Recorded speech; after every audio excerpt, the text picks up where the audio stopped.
Friends, একটু ভাবো, তুমি কাউকে সারা সর্বস্ব দিয়ে ভালোবাসো, বা অন্তত মনে করো সে তোমার জীবনের সব থেকে স্পেশাল মানুষ।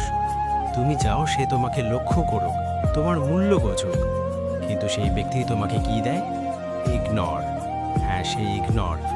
ফোনে মেসেজ দেখে রিপ্লাই না দেওয়া, ইচ্ছাকৃত কল না ধরা, বা সামনে দিয়ে এমনভাবে চলে যায় যেন তুমি বোধহয় কোনো গণনার মধ্যে নেই। এখন সত্য কথা বলো তো, তখন কি তোমার ভেতরে রাগ, কষ্ট আর অসহায়ত্ব একসঙ্গে ছাপিয়ে পড়ে না? হৃদয় কি এটা বলে না, যদি আমি ওকে এমন একটা জবাব দিতাম যে সে রাতভর ঘুমাতেই পারত না? এখান থেকেই এই ভিডিও শুরু।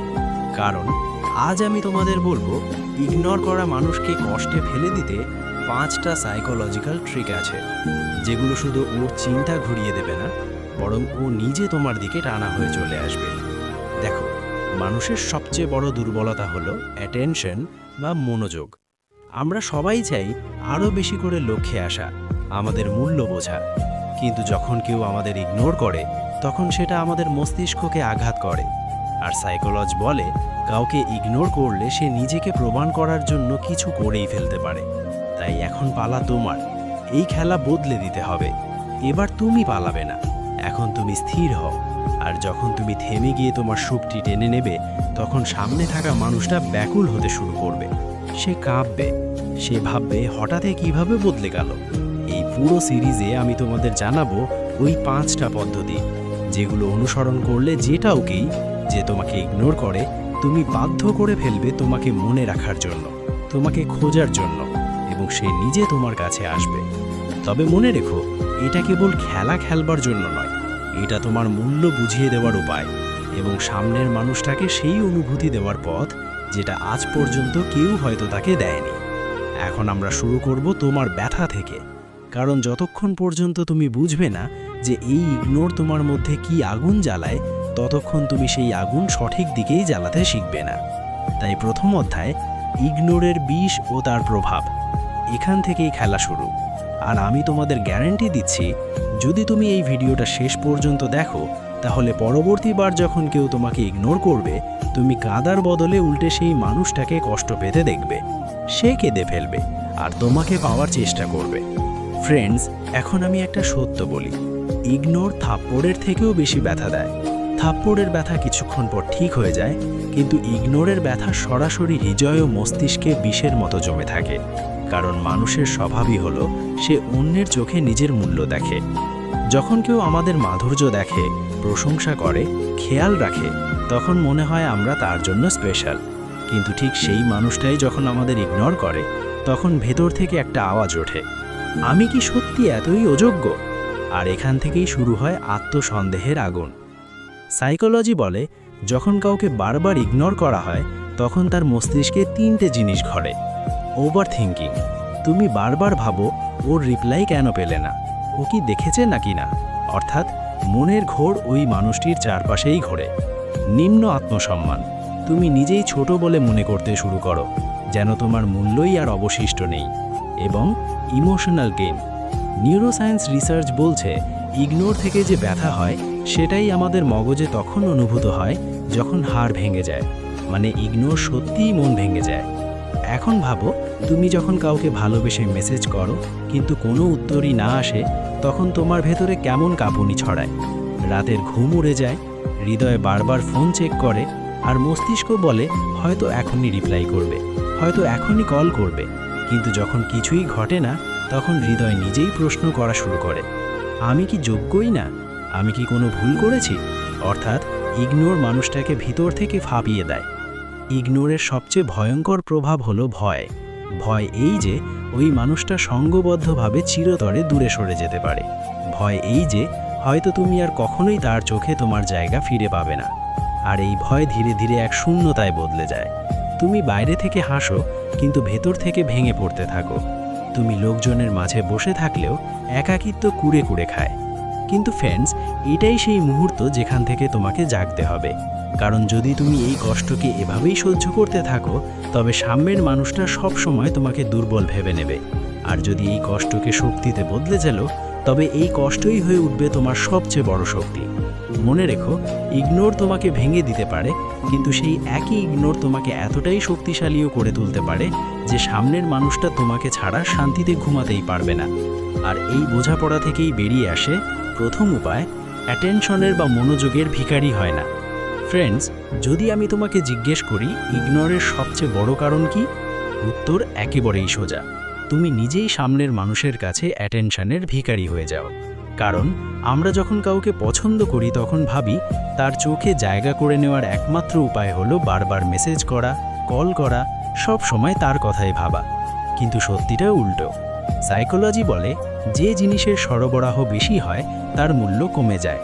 ভাবো তো, যদি কারোর কাছে তোমার মেসেজ সবসময় পৌঁছে যায়, কল সবসময় বাজে, উপস্থিতি সবসময় পাওয়া যায়, তো ফ্রেন্ডস, একটু ভাবো, তুমি কাউকে সারা সর্বস্ব দিয়ে ভালোবাসো, বা অন্তত মনে করো সে তোমার জীবনের সব থেকে স্পেশাল মানুষ। তুমি চাও সে তোমাকে লক্ষ্য করুক, তোমার মূল্য বোঝুক, কিন্তু সেই ব্যক্তি তোমাকে কি দেয়? ইগনোর। হ্যাঁ, সেই ইগনোর। ফোনে মেসেজ দেখে রিপ্লাই না দেওয়া, ইচ্ছাকৃত কল না ধরা, বা সামনে দিয়ে এমনভাবে চলে যায় যেন তুমি বোধহয় কোনো গণনার মধ্যে নেই।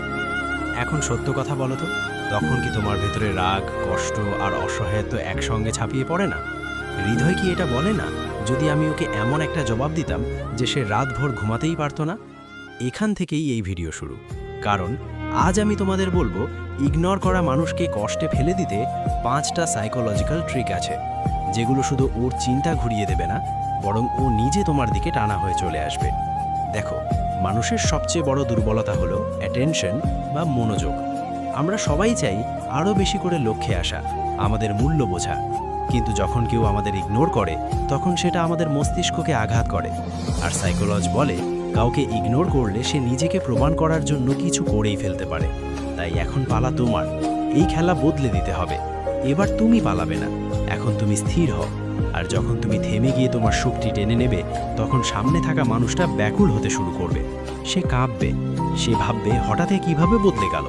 এই পুরো সিরিজে আমি তোমাদের জানাবো ওই 5টা পদ্ধতি, যেগুলো অনুসরণ করলে যেটাওকেই যে তোমাকে ইগনোর করে তুমি বাধ্য করে ফেলবে তোমাকে মনে রাখার জন্য, তোমাকে খোঁজার জন্য, এবং সে নিজে তোমার কাছে আসবে।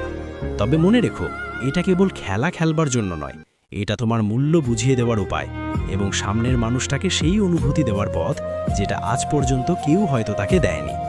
এখন আমরা শুরু করব তোমার ব্যথা থেকে, কারণ যতক্ষণ পর্যন্ত তুমি বুঝবে না যে এই ইগনোর তোমার মধ্যে কি আগুন জ্বালায়, ততক্ষণ তুমি সেই আগুন সঠিক দিকেই জ্বালাতে শিখবে না।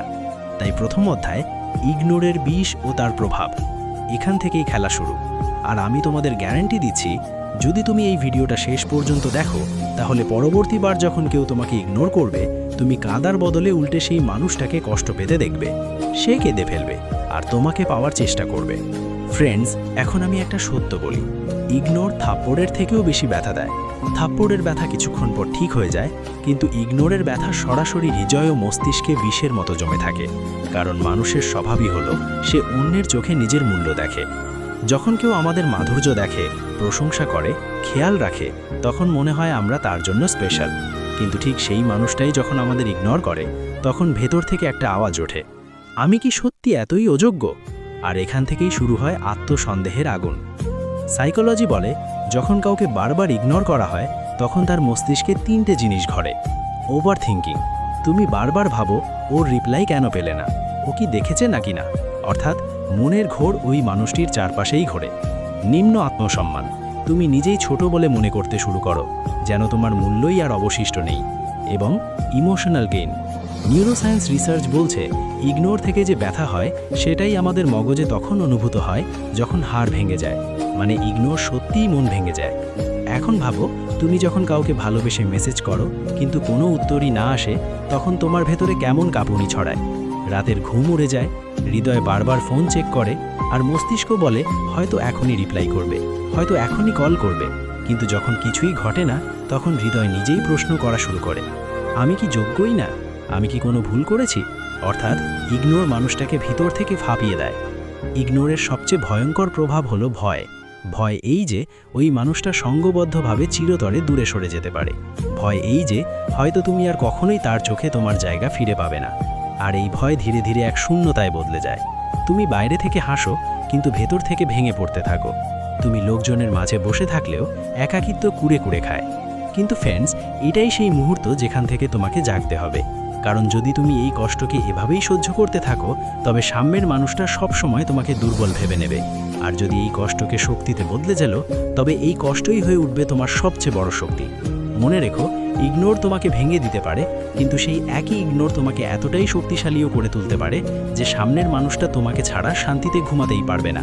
আর এই বোঝাপড়া থেকেই বেরিয়ে আসে প্রথম উপায়, অ্যাটেনশনের বা মনোযোগের ভিখারি হয় না। ফ্রেন্ডস, যদি আমি তোমাকে জিজ্ঞেস করি ইগনোরের সবচেয়ে বড় কারণ কি, উত্তর একেবারেই সোজা।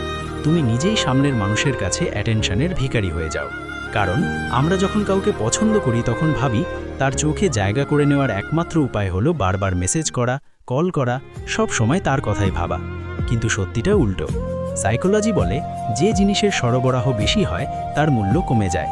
ভাবো তো, যদি কারোর কাছে তোমার মেসেজ সবসময় পৌঁছে যায়, কল সবসময় বাজে, উপস্থিতি সবসময় পাওয়া যায়, তবে সে কেন তোমাকে গুরুত্ব দেবে? কারণ তার কাছে তুমি এক সাধারণ জিনিসে পরিণত হয়ে গেছো, স্পেশাল কিছু নও। অধিকাংশ মানুষ এই ভুলই করে বসে, সামনের মানুষটা ইগনোর করে আর আমরা তখনই ডাবল ট্রিপল মেসেজ দিয়ে ফেলি। কোথায় আছো? রিপ্লাই দিচ্ছ না কেন? আমি কি কিছু ভুল বলেছি? এসব মেসেজ সামনের মানুষের মাথায় একটাই ভাবনা ঢুকিয়ে দেয়, এই মানুষটা ডেসপারেট। আর ডেসপারেট মানুষের কখনোই কোনো মূল্য থাকে না। এখন শোনো, এখানে খেলাটা উল্টাবে কিভাবে। কেউ তোমাকে ইগনোর করলে প্রথম কাজ হলো নীরবতা। হ্যাঁ, চুপ থাকা। না মেসেজ, না কল, না অভিযোগ। কেন?